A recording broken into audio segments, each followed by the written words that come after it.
So we're about to explore finally the interesting part about this. The other part is interesting too as well, in my opinion, but I get that it might be slightly more boring to some of you. But here's what we know so far. We had this one dude called Sam. Sam built two companies, one related to trading, another one related to exchanging, right? And after having done that, he then created this token in the second company. People bought that token. They were evaluated at $32 billion in January of 2022. And here's a fun fact: he was considered like a kind of white knight for crypto.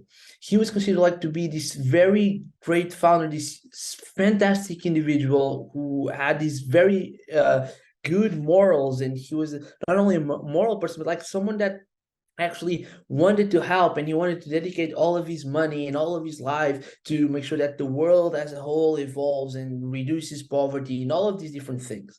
Okay, so that's the kind of person that we're talking about. He was on the cover of a bunch of different magazines, in a bunch of different podcasts. He was the white savior. And then November 2 of 2022, something happens. On this date, Coinbase, which is basically this article or this newspaper about crypto, publishes an article based on a leaked balance sheet from Alameda Research. Now, who remembers what the balance sheet was? We talked about this on Tuesday. The balance sheet is roughly I think the revenue of the company, losses of the company, and overall, I think how much money on paper and all the statistics for like prices that the company is making. So that was what we saw was a P&L. So that's not the balance sheet, is the income or profit and loss. But we did saw a balance sheet, which in that image that we saw, it was on the back, on the downside of the image. Like, does anyone remember what it had in there? The balance sheet is the thing that shows the assets and the liabilities. Yes. Yeah. So what happened was this news website found, like, someone in the inside of Alameda, the first company, the trading company, leaked the document with the balance sheet where they had the assets and the liabilities. Now, so that's like the title of the piece of news. Division in Sam Bankman-Fried crypto empire blur on his trading titan Alameda's balance sheet. And basically what it said was that they had in their assets column, they had $14.6 billion in assets, but most of them were FTTs. FTTs are the token produced by FTX. Now, this created two problems. But before we go into these two problems, we need to remind ourselves of one or two things about assets. I don't know if you remember this from last class, but assets are illiquid money, right? So that means that this is not the actual money that we have in the bank account that we can use to buy things or whatever. It's this money based on speculation, okay, that needs to be sold in order to actually be transformed into money, right? Rain even asked about the liquidation. I don't know how to say it in English, sorry. Liquidation, thank you. In Portuguese, we had the other, is liquidificação. So liquidification of assets, meaning we have to sell these assets and actually gain that money and finally have it. So when we say this, when money is not liquid, and since assets are not liquid, they're based on speculation. We are assuming that people will want to buy whatever we have as an asset. Now, even though money is based on speculation, one can assume that assets being held have value since they represent real things, right? So even though when I buy a Tesla share, sure, I don't have that money if it goes up. I don't have that literal money, but I can kind of see it as an asset because it's based on what an actual company is doing. So whenever I sell it, I have that money in a liquid way. So we're talking about things like stocks inventory, equipment, real estates, vehicles, like remember Ryanair and the planes that they have, those are assets, those are real things. And what happened was 14.6 billion of assets, and most of them was invested in FTT, the token. Now, this raises two problems. First problem is speculation squared. This is the biggest amount of text that you'll ever see in a slide by me, okay? But it's important. So it says, usually an asset is depending on speculation. So I need to sell it in order to win money. However, the value of that asset is rooted in something concrete, like a specific resource or the work of people in the company, right? If I'm having a car, that may be an asset because I may sell the car in order to get money if I'm part of a company. If I have a factory, I can sell the real estate of that factory and win money with that. It's based on real things. Tokens are way worse than the typical asset because they're based on nothing. Basically, they're based on nothing. They're digital things that basically translate the value of your cryptocurrency company. Yeah, JJ. Technically, I'm having a little bit of trouble with this because they can sell those tokens. They do have a market value. And I don't know about FTT, but not all of those tokens are based on nothing. Yes, and they can sell it. Of course, that's true. The thing is, what's the intrinsic value of a token? What's a US dollar? That's a good question. The only difference is that the US dollar or any kind of those big currencies is based on a very bureaucratic and with a very flawed system that allows you to print money, basically. But the digital token, it does not have that access to that because it happens basically only on the digital world, correct? So I will let that they're stand. it's like it's also looked at as I completely agree that they aren't anything physical, but they can be worth, but recently they have gone down a lot, which is why they were a risk in the first place to even consider investing in. So Yes, and totally fair, Alec. And by the way, what I'm saying is that they cannot sell the FTTs. They can. But what I am saying though is that the intrinsic value of a token in this case it's directly tied with the value of the that the customers are attributing to the features that that specific token gives them. Okay, I didn't want to go that deep, but basically the FTT token, what it allowed was for you to have a bunch of features as a user in the FTX. So basically that the amount of value of an FTT is basically just people buying that in order to have some kind of feature in their platform. And because of that, if you try to find the intrinsic value of a token, in specifically FTT's token, you'll have a hard time because it's not based on something that's real and based on something that's perceived, which is the perceived value of a given company. Whereas you can say the same about the US dollar or the euro for that matter, but for better or worse, the normal currencies have a whole system designed to make sure that you can have that in a physical form at the end of the day in coins and papers. But you cannot do that. You cannot point that out to a token or a cryptocurrency. Now, bear in mind, I'm not saying that that's a good thing or a bad thing. I'm just pointing out the ideas, let's say, to realize why FTT may not be a good asset. Does this helps, JJ? And everyone. I'm just looking at JJ because JJ raised that. Some. I get that FTT is not a very well-backed currency, probably.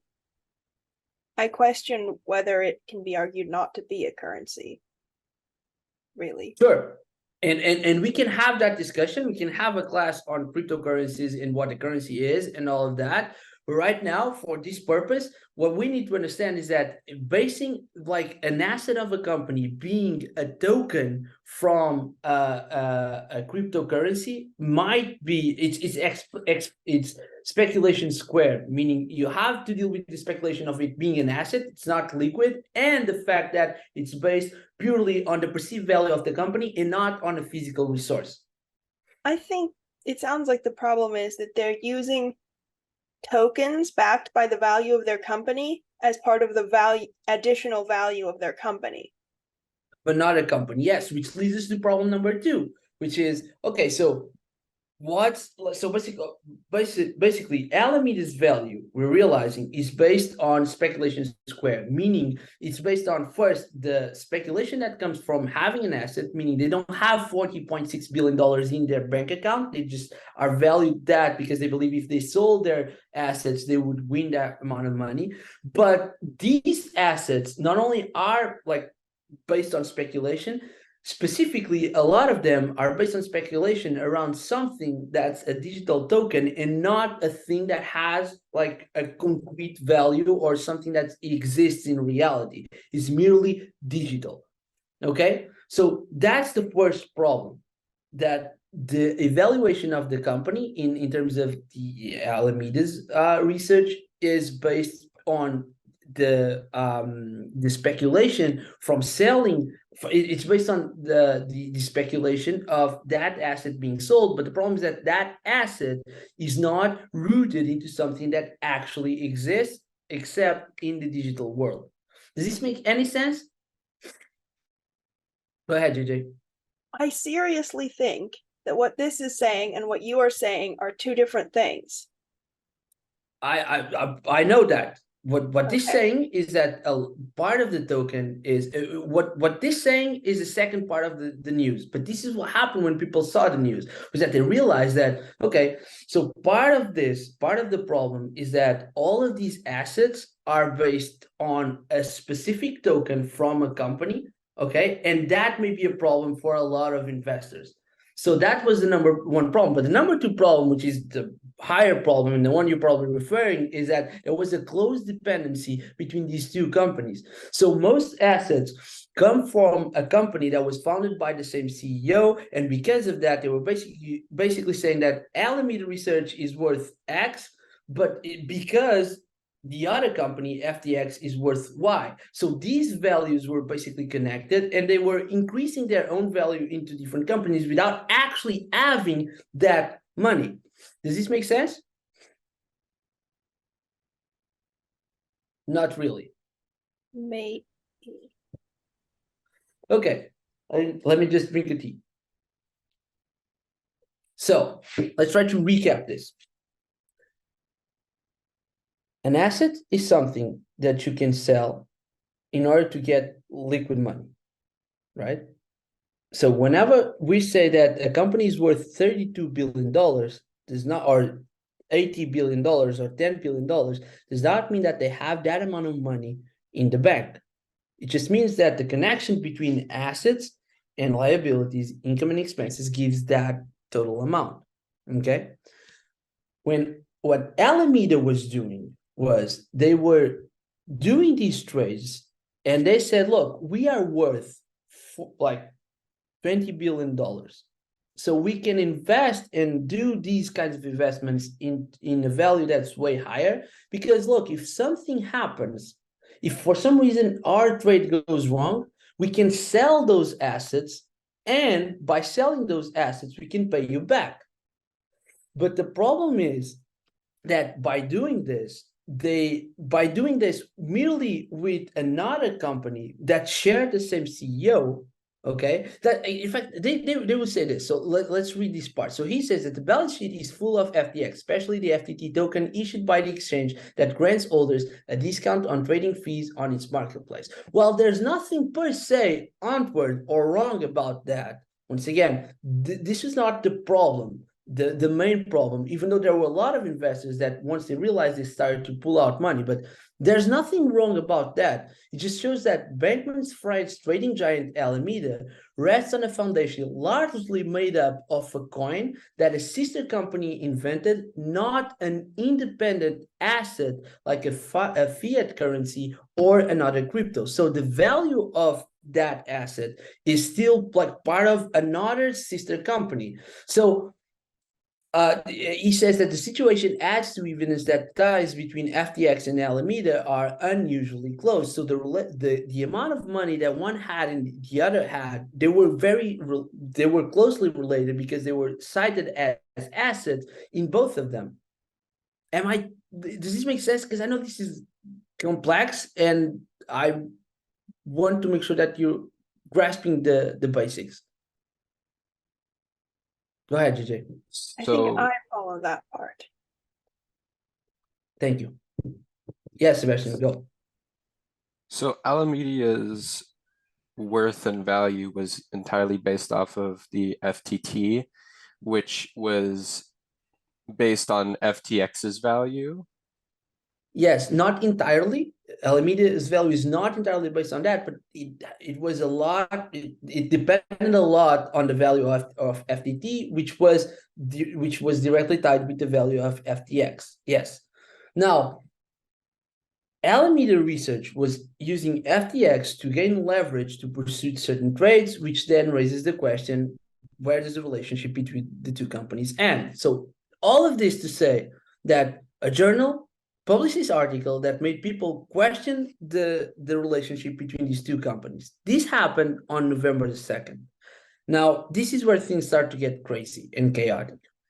On November 6th, an investor in FTX announces the following: I'm going to sell all of the FTTs I'm holding. By doing this, he had $2.1 billion in FTTs. So if I'm doing this, what's going to happen to the value of FTT? Will it go up or down? A crash. Yeah. So it will directly go down. So when an investor said, look, I didn't like that piece of news. I didn't like the fact that maybe these two companies are related. So I'm going to sell my FTTs. People started to panic. And so when he said this, people started to withdraw their money because they knew that if someone was going to sell that amount of money into that token, the price would go down and they would lose money. So in 24 hours, $4 billion were exchanged in in FTX. So people were just taking out their money because they knew that a crash was about to go down. This happened on November 6th. On November 7th, $6 billion were withdrawn. And the CEO says, we're fine. No need to worry. I know that the price is going down, but don't worry. We got this. It's totally fine. It's totally okay. We got this. And then on November 8th, FTX says, okay, maybe we're not that fine, but we found a buyer.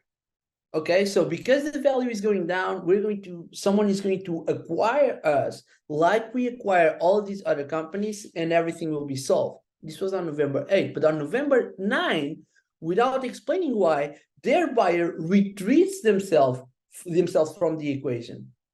So suddenly the only solution that they had is not on the table anymore. And then in the next day, Wall Street Journal reports that Alameda, the trading company, was using customer money from FTX to invest in trades.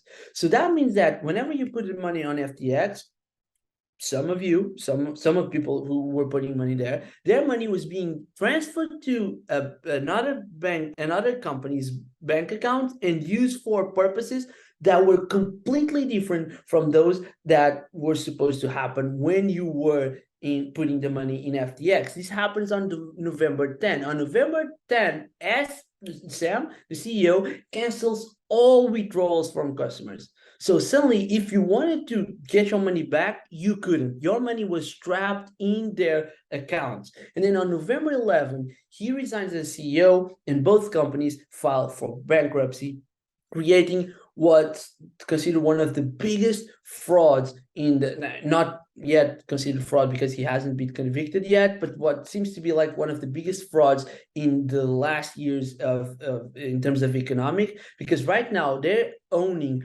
$8.7 billion to their customers. So there's a lot of people that just lost a lot of money because they aren't able to pay anymore. Okay, so that's concludes the story of FTX and what's happening. And funnily enough, yesterday, if I'm not wrong, Sam's trial actually began. So if you turn on your news and you go to, if you're in the US and you go into like a news channel, you'll probably see his face because he's now being convicted for this fraud. Any questions about this?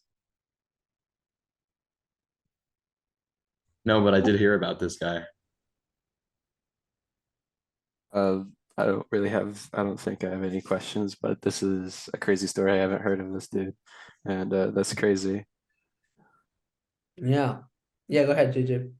You have a question?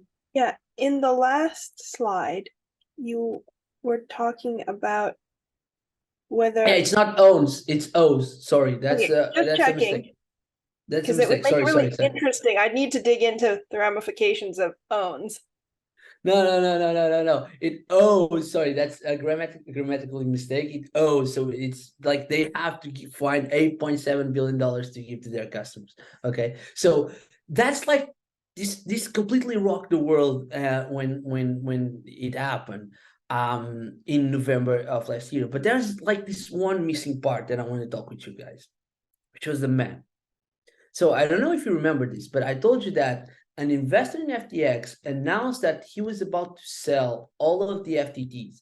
That was like the main driver for everyone starting to withdraw their money. Because when the piece of news broke out, people were like, I'm worried about this. What's happening? But for those 4 days, the company's the company's movement was still okay. But then when this person said this is what's about to go down, that's when people started to just go and withdraw. Any, as everyone has a question? JJ, you have a question? I have a question. This anonymous investor guy, I seem to recall hearing that he was like the head Don't guy. spoil it! Don't spoil it! Don't spoil Okay, it! Please don't spoil it, because all I'm right, about to share that. I'm about to share that. So the good. reason why people withdraw their money was because this one guy said, I'm about to sell all of this. And I'll do it in parts to make sure that no, like people can get their money out, but I'm about to do this. And this investor is this guy. And this guy is called CZ or Chao Peng Zhao, and he's the CEO of Binance, which was, if you not recall, was the #1 crypto exchanging company in the world. So what happened was when FTX was starting out, Binance bought a bunch of FTT, okay, like $2.1 billion worth of it to be precise. And so when the piece of news broke out, they basically started to in fact, I don't know if you remember this, but FTX announced it that they were looking for a sale. They found a buyer, but then the buyer got out of it, and things get even better. Well, the buyer was Binance. So Binance said to one of their competitors, look, we're going to sell. So the CEO of Binance said, I'm going to sell your main asset. It started to crush the company. And then they were like, okay, so we're going to actually buy you out.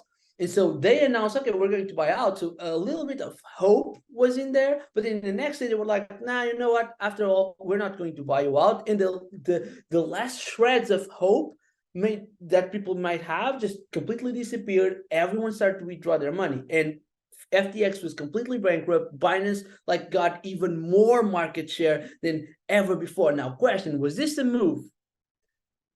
Technically, it wasn't, because CZ actually wrote on Twitter that he didn't want to do this. This was not a premeditated move, but who knows? Okay, so that's the full story of FTX and the way company that was evaluated on January of 2022 their worth was $32 billion, and ended up at less than zero 11 months afterward. And the main thing that made this happen, besides of course everything illegal that they were doing, was the tweet from one of their competitors. That's like the full story of FTX and Alameda Research. And now I will take questions before moving into the last part of our class. Questions? Anyone? Questions, comments? What do you think about this?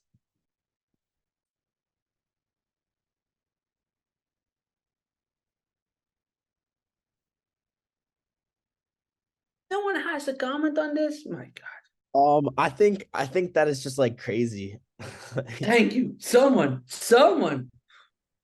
I was thinking the same thing. It's insane. Also, like, I think he kind of SBF kind of looks like Mason a little bit. I'm not gonna lie. Yeah. That's what I've been thinking about. It's the hair. It's the hair. It's the hair. Yeah. I remember hearing about this and talking with people, both in Same. my family and at school, about it when it was happening. I'm happy he got caught.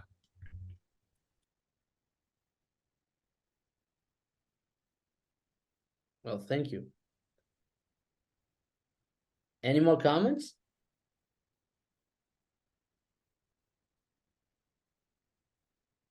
Well, I just also think it's super interesting and just kind of like insane how that happened. And it kind of just like seems like something like almost out of a movie, you know, like all of like the inside things and then the business working against their competitors to totally like expose them. But I think that's like kind of crazy. And it's like when you really think about it, it's kind of like, wow, they were really not very smart when they had their whole business based on this one thing that wasn't even solid. Yeah. Not only that, but the fact that they did these two companies were so tight with each other, right? Like it didn't make any sense. But what I found more fascinating, and I'm not gonna lie, I followed this story pretty close when it was happening, but I had no idea about like the one thing that really stood out was, let me just go back here in my presentation, sorry, because I feel like this is where the moment where we could have stopped this, right? The moment we could have stopped this, in my opinion, was this. Like when they point out that in one of the craziest markets that there exists, like cryptocurrencies, where money goes up and down like crazy, when they point out that they're having allegedly 110% like of returns, like when everyone else was going down, they were just winning so much money. That's the thing that I'm worried about, or that I think about. How is it possible that no one saw this coming? If the first thing, like this is a major red flag in an investor, and yet they allowed them to build the first company and then moved on to the FTX thing, which just completely blew up. So yeah, I feel like we live through one of the biggest, if not the biggest, economic fraud in human history, and I just hope that everyone that had money there finds a way to have money back, basically. Because yeah, go ahead, JJ. I have a question. So at the point where Alameda Research was claiming to have these epic returns, FTX wasn't even a thing. So FTT wasn't a thing. So they can't have been doing that particular shady trick, which actually isn't, I mean, it's shaky, but it's not flat out invalid. So do we actually know whether they were doing anything wrong, whether those numbers were wrong? In Alameda? Yeah, at that point. Or was that true? What's weird about them is that you don't have financial records of their trades, except the one trade that I talked about Bitcoin, where they were selling Bitcoin in the US and where they're buying Bitcoin at a given price in the US and then selling it out in Japan for a higher price, and we do know that they made some trades around the smaller coins, but like the financial records for proving that particular value of those amounts of returns, like there's nowhere, at least in the research that I found that I did, I couldn't find them anywhere. And the most of the like getting that pitch deck still like gave me a lot of trouble in finding them. What I also found, the comments that people were saying was that these should be the moment that they appeared should be considered a red flag, which one might say that it's part of it is completely hindsight bias, which it is, like something that becomes obviously clear once it happens. But also the discrepancy between having 55 million of working capital and having days where they're trading $300 million, that's also something that's kind of weird in this kind of project. So those would be like things that I would point out to being slightly shady. Nevertheless, they did have a bunch of good trades, especially the Bitcoin thing in Japan, that like most of their profit came from that.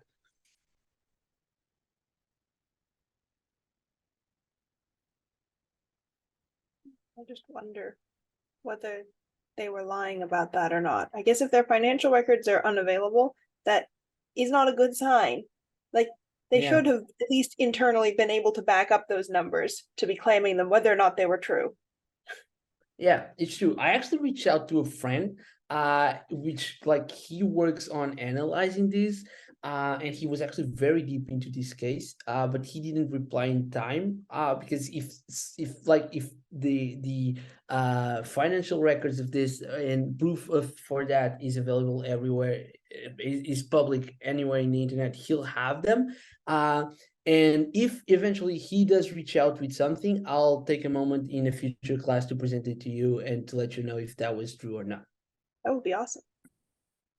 Thank you. Okay, so we have not that much time, and I do want to go into the last part of this. I do have an assignment, okay? And so here's what we're going to do. We're going to have a conversation about what business lessons can we take from this story. And then I ask you to write an essay on this, on all of the business principles that you think you can take out of this story, and fully explain them in detail, why that business lesson or why that business principle, and why is that something that's like worth mentioning. Okay, so I'll give you until Monday to write the essay. Okay, and some of the essays or some of the assignments that I give you are like these smaller assignments. This one is actually one that I would love for you to actually put some work into. Okay, this is actually something that I really will evaluate and give critical feedback. So I'll give you the possibility of just having a conversation here just to have some ideas, but then you'll have to write the essay and present it until Monday. Okay, so and I'll paste both the materials and the assignments on the Google Classroom. But before I do, I just want to take these last moments to know, like, what are some of the business lessons that you think we can take from this story?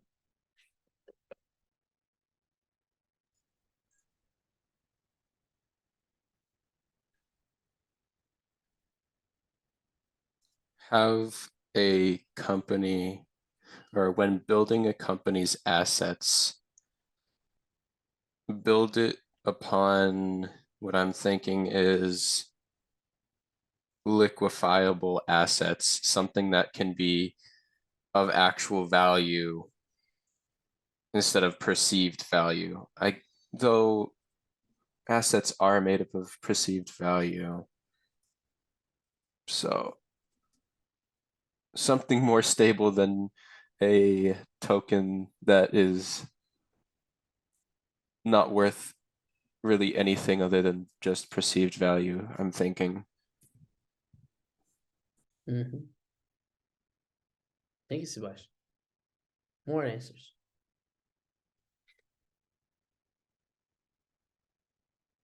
I would say that one of the big things with the FTX situation was that there was a lot of commingling of funds, and that there were a lot of funds that when the records were released, that people would quote unquote put their money into Alameda Research, and then it would be kind of back channeled into FTX, and there was just a lot of malpractices going on. So I think that it's very important that if you're telling a customer or consumer that their funds are going into a certain asset class and then to put into a different coin or something, I mean, just don't do anything illegal. I think it's the big takeaway.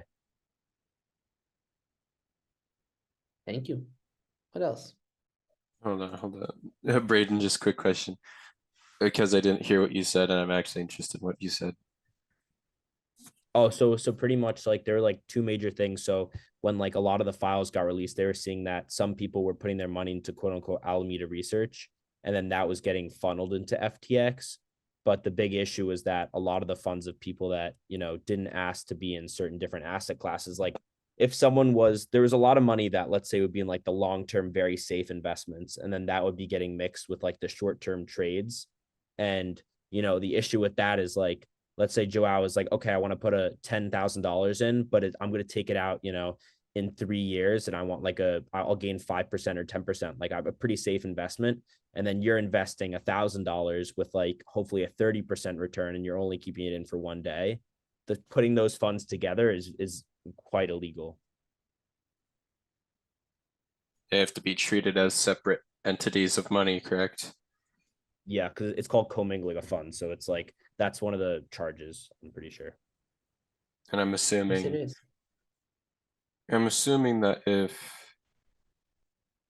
the money goes down in one certain way, like is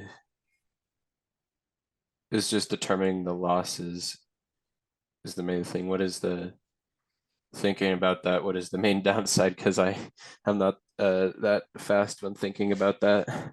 Yeah, no, you're good. So like I think one of the main issues with that is like it's just the level of risk. So I mean the people that are day trading, they're expecting that there's gonna be a much higher level of risk. So they're a little more understanding if their money, like if they lose a good amount of money. But the people that put in, a larger chunk or are in this like asset class, which is like the long-term fund management, which in a lot of cases was like supposed to be held in USD or something matching, USD currency.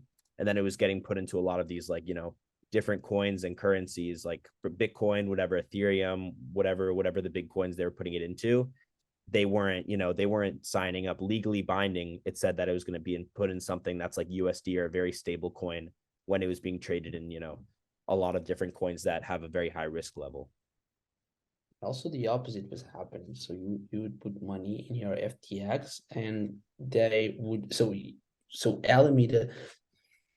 So Alameda was back channeling some money to FTX to drive their value, but also the opposite was happening. So as you put money into FTX, they were actually using money in FTX to like sponsor certain trades in Alameda. So it's almost like it was this loop where money was just going into places where it just shouldn't.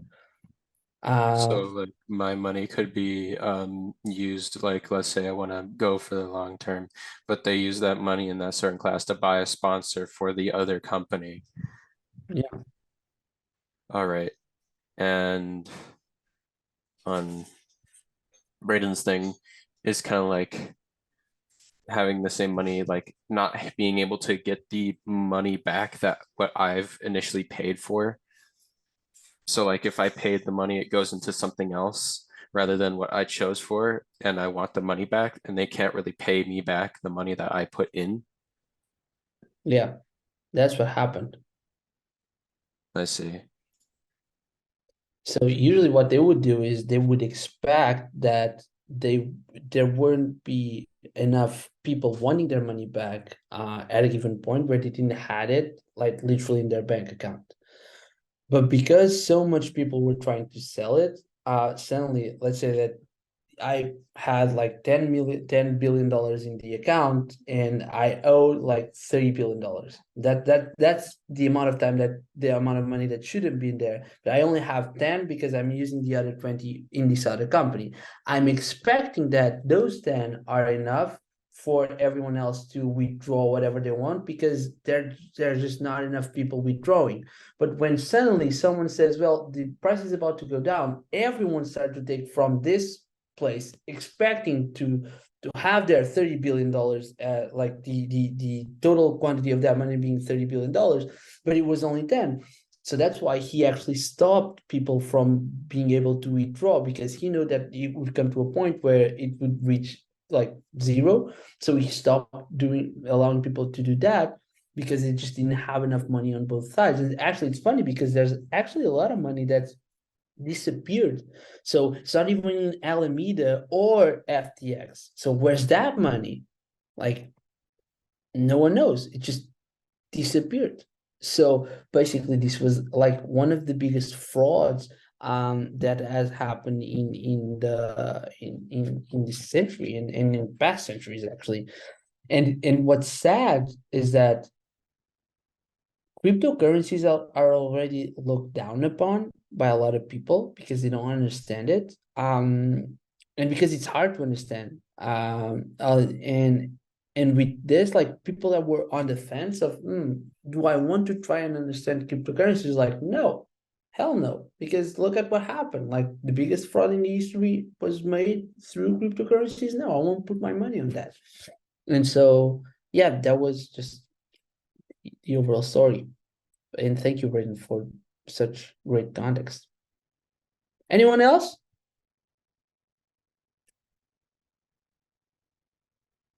Any more business principle that you can take from this?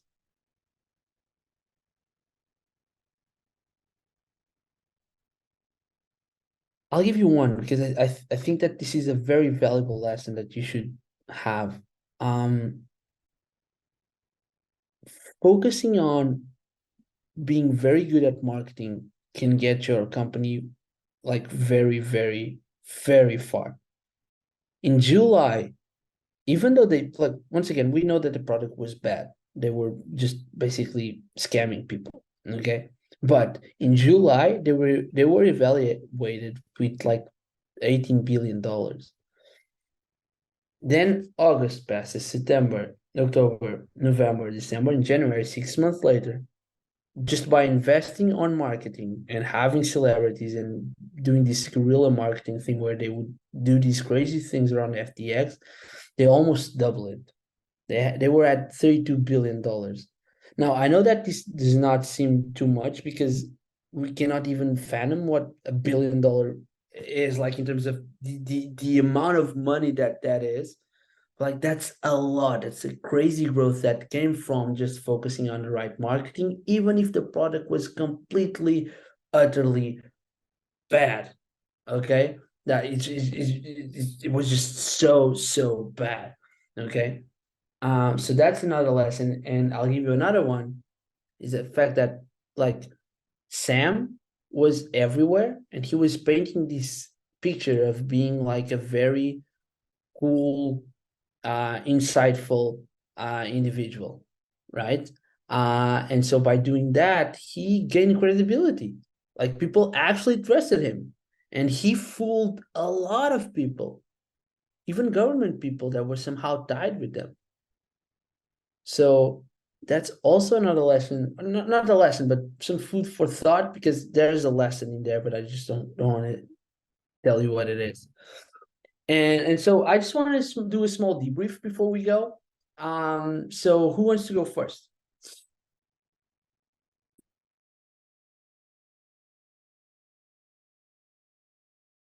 I really enjoyed today's class, and I watched when this was like actually happening. I watched like a lot of like kind of like videos, like drama I videos. saw so many about it. Yeah. Yeah, and I was like watching like I forget the guy's name, but like there's like one guy who does like all these like videos like where he was like calling Sam Bankman-Fried on like Clubhouse and just Oh, how's his name? Like, God, it's not Godzilla, it's CoffeeZilla. Coffeezilla. Copyzilla. Yeah. I like him a He's lot. like his videos because he's always like he's just like going crazy like on Paul and then like He's him. So exposing all of them. Yeah. I'd say today's class was nice. I enjoyed the little bit we learned, and I enjoyed the discussion as well. I feel like we're short on people or something today. I don't know. Yeah, some of you are missing. Yeah. Mm, Thank feels you. like a very Thank you, small Elder. class, but I enjoyed it. Thank you, Elder. Brayden, were you finished with your thought? I'll just finish by saying like I enjoyed it. It felt like the type of stuff I watch on YouTube. So, it was good. Great. Thank you. Thank you, Brayden. Who else wants to go? I I found think this. sorry, I think that this business breakdown was amazing, and that like it kind of hits home for me because my family has, it's not the same thing, but my family was when my dad worked with a person that was that their company was with a basically making a pyramid scheme.